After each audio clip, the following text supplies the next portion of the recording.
He's not here. The February 11th School Financing Review Commission meeting will come to order. Good afternoon, and welcome to the February 11th, 2026 School Financing Review Commission meeting, the first meeting of the 2026 calendar year. Would the recording secretary please call the roll? Tom Breezy, Jason Dolliver, Ann Foster, Shavonna Holman, Here. Shauna Koger, Here. Grant Latimer, Lou Ann Linehan, here. Brian Maher, Here. Aaron Ploss, Here. here. John Schwartz, Here. Here. Here. Paul Turman,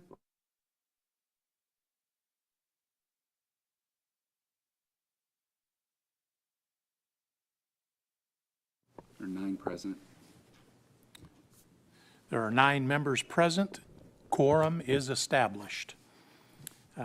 One of the things I should have reminded you before we took roll was when you speak, please turn your microphones on. And those are less for the people in the room as they are for the people who are listening in online. For clarity for those listening, please turn your mics on. Please rise and join me in the Pledge of Allegiance.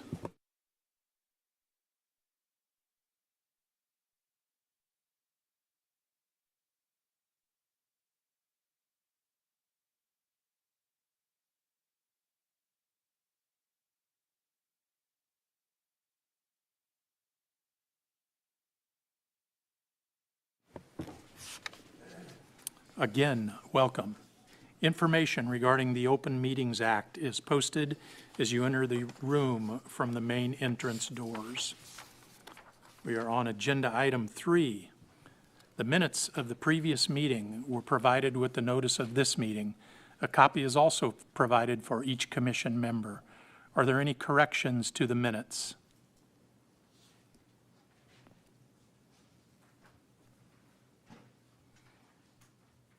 Hearing none, is there a motion for agenda item 3? I move to approve the minutes as presented. Second. We have a motion and a second. Is there any conversation on the motion?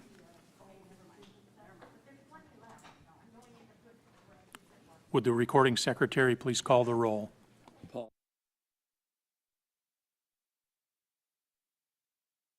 Yes. John Schwartz, Yes. Grant Latimer,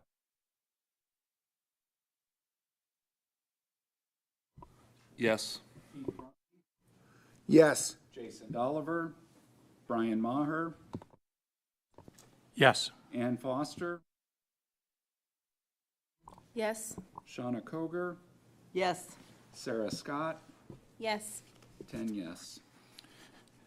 The affirmative has it, and the motion to approve the minutes of the previous School Financing Review Commission meeting is adopted. For those of you who are listening online and heard that we had 9 members present and heard that we had 10 members vote in favor of that motion, I just want you to know that we've had another member who has joined us.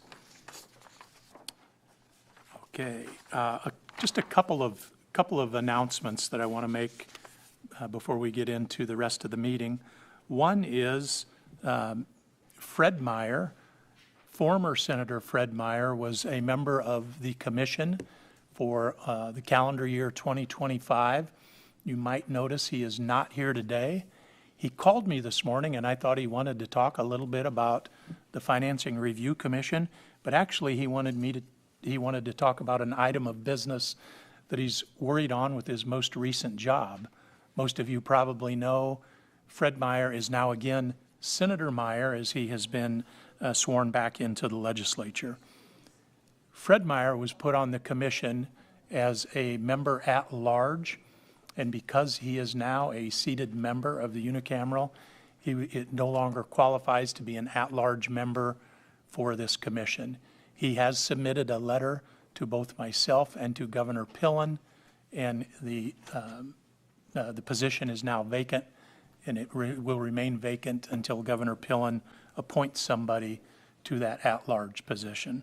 So we will miss Fred Meyer, and I'm sure we all will get to work with Senator Meyer. Also, just a shout out and a good luck. I think it's tomorrow, I believe. Dr. Schwartz will get on a plane and go to the national convention. Well, he'll learn plenty and participate at a national level on a variety of topics.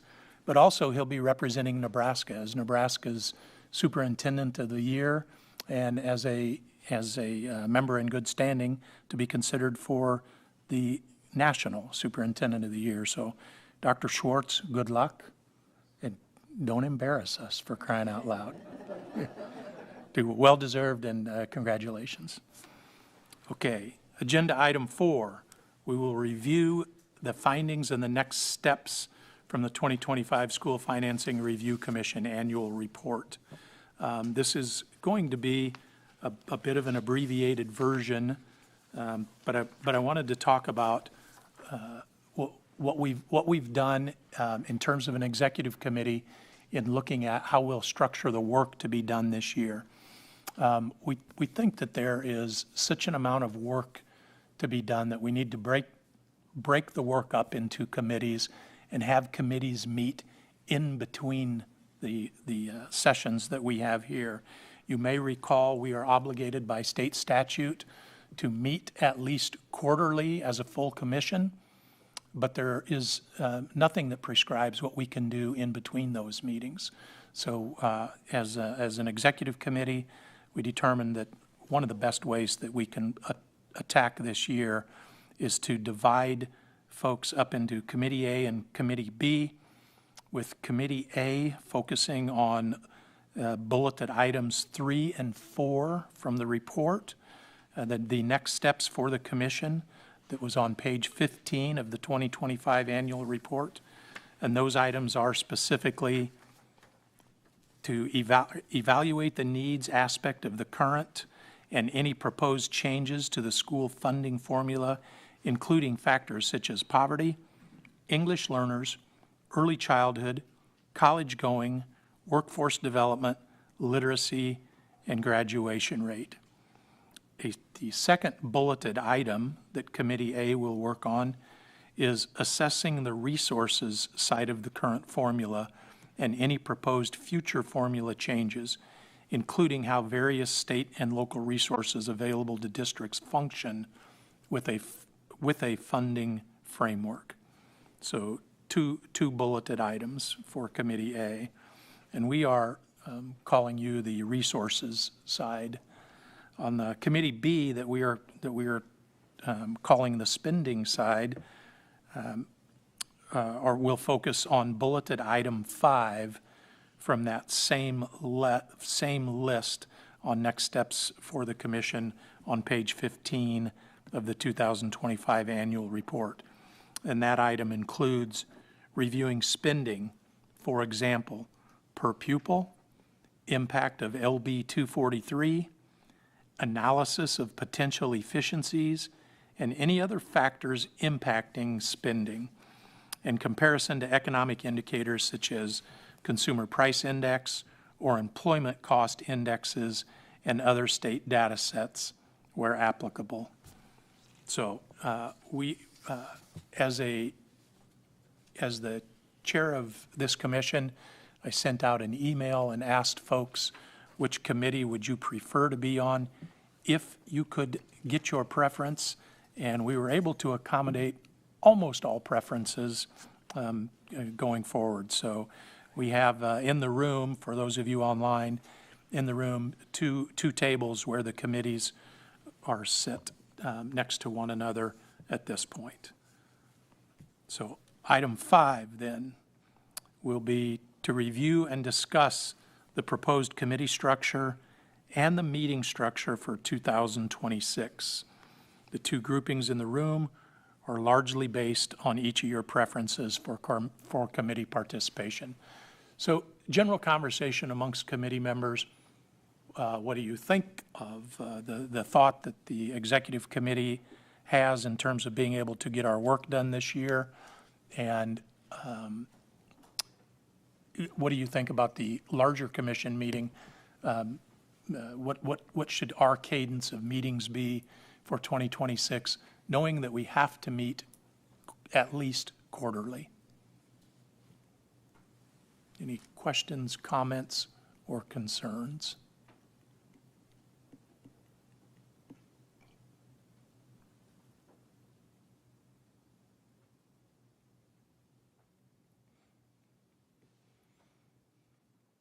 If you're wondering online, your microphones are still working. We have not started the conversation yet.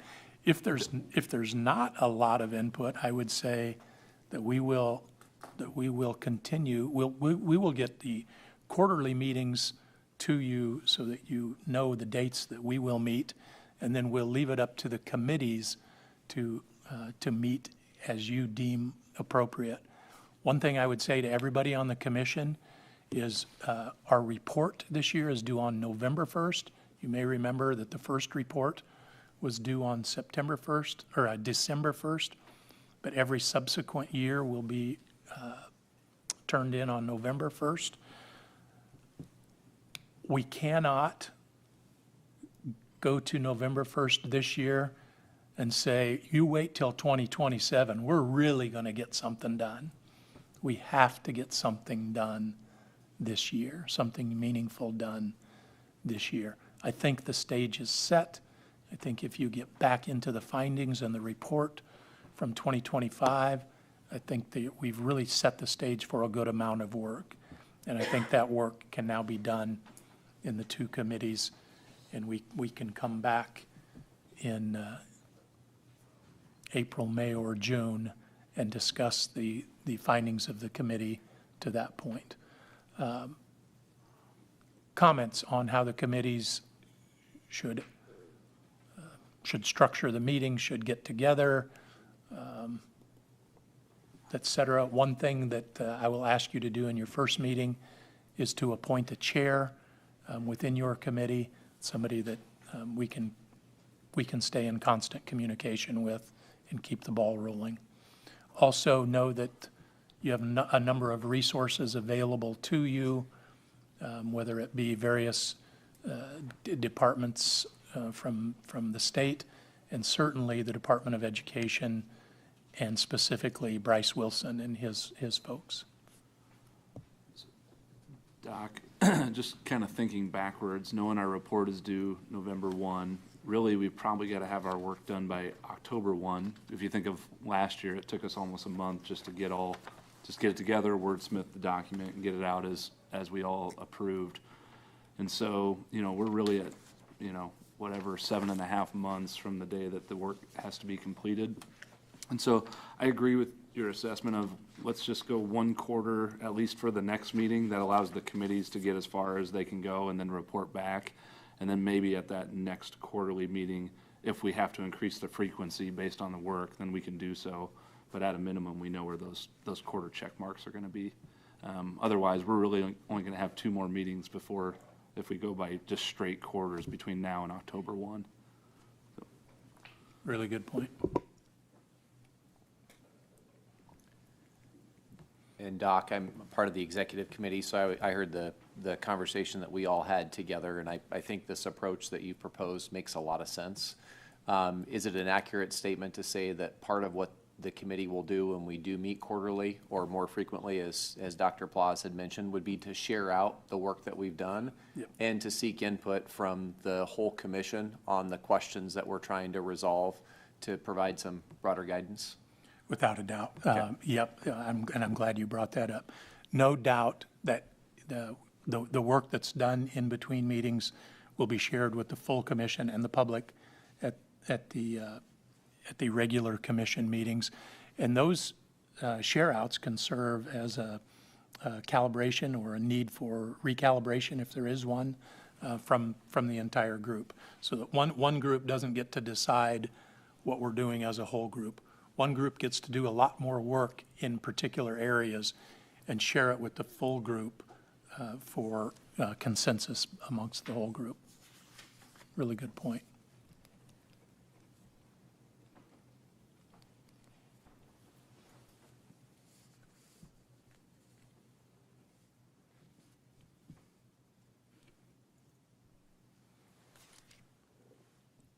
Okay, I don't want to belabor the point. I think everybody understands the essence of what we'll be doing here. I'm going to, rather than as a group, discuss item 6, the potential initial committee meetings.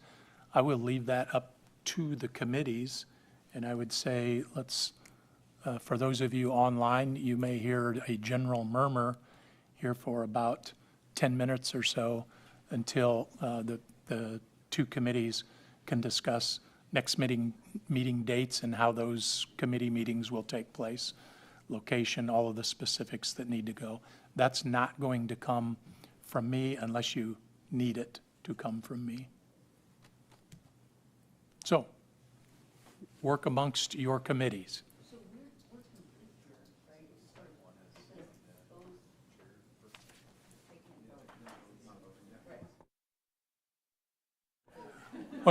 One good point.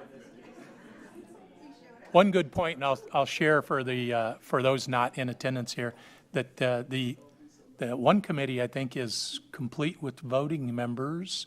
The other committee is close, but not quite complete with voting members. And we have, of course, the seated senators, none of which are with us here today, and I don't suspect they'll show up. So we do have a core in each group who can take us to the next step in terms of logistics. So now go back and work. Thank you.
I'm gonna ask both committees, to be ready to report out in a minute.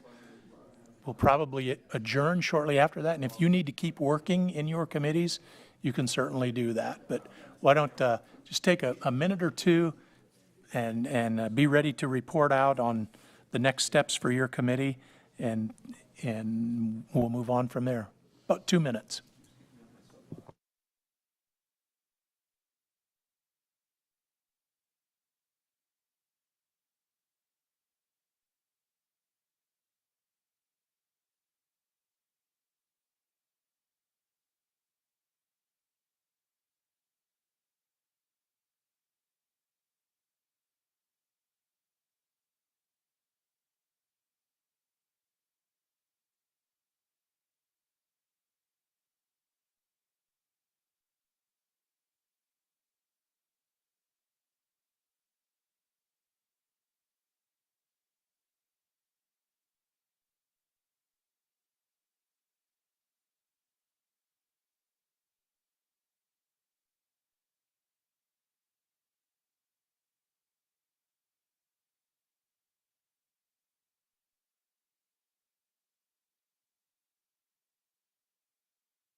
This is probably what it looked like in the 50s when the State Board of Education.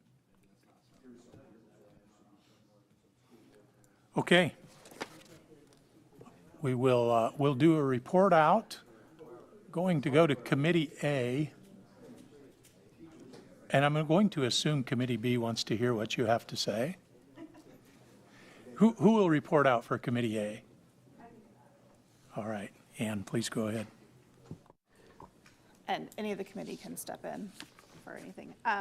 So we talked quite a bit about our needs and addressing the needs, but best summarized it in recognizing that all schools are receiving funding through foundation aid.